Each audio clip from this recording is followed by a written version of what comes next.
Cake തൊണ്ടയിൽ കുടുങ്ങി മരിക്കുക എന്നൊക്കെ പറഞ്ഞാൽ സാധാരണ കേട്ടുകേൾവിയില്ലാത്ത കാര്യമാണ്. എന്താണ് ഇവരുടെ കാര്യത്തിൽ സംഭവിച്ചത്? വളരെ സോഫ്റ്റ് ആയിട്ടുള്ള ഭക്ഷണം കഴിക്കുന്ന സമയത്തും എന്തുകൊണ്ടാണ് ആളുകൾ തൊണ്ടയിൽ ഭക്ഷണം കുടുങ്ങിയിട്ട് മരണപ്പെടുന്നത്? ഈ വീഡിയോ നിങ്ങളുടെ എല്ലാ ഫ്രണ്ട്സിലേക്കും നിങ്ങൾ ഷെയർ ചെയ്ത് കൊടുക്കുക. കാരണം ഒരു ജീവനെങ്കിലും നമുക്ക് രക്ഷിക്കാൻ പറ്റും. ഏറ്റവും ആദ്യം, കപ്പ് കേക്ക് വളരെ സോഫ്റ്റ് ആണെങ്കിലും ചില കപ്പ് കേക്കുകൾ നല്ല ഡ്രൈ ആവാം. അപ്പൊ തൊണ്ടയിൽ ഉമിനീരുമായി കൂടിച്ചേരുന്ന സമയത്ത് ഇവിടെ ഒട്ടിപ്പിടിക്കാനുള്ള സാധ്യത ഉണ്ട്. അതുകൊണ്ട് പ്രോപ്പറായിട്ട് ഇറക്കാൻ പറ്റില്ല. അതാണ് ഒന്നാമത്തെ കാരണം.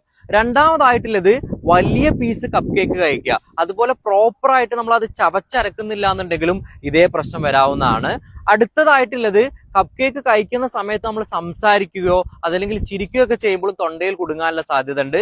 ഏറ്റവും അവസാനമായിട്ടുള്ളത്, നിങ്ങൾക്ക് ന്യൂറോളജിക്കൽ വരുന്ന സ്ട്രോക്കോ അതല്ലെങ്കിൽ പാർക്കിൻസൺ പോലുള്ള ഡിസീസ് ഉണ്ടെങ്കിലും ഇതേ ഒരു ഡിസ്ഫാജിയുടെ പ്രശ്നം നിങ്ങളെ കാത്തിരിക്കുന്നുണ്ട്.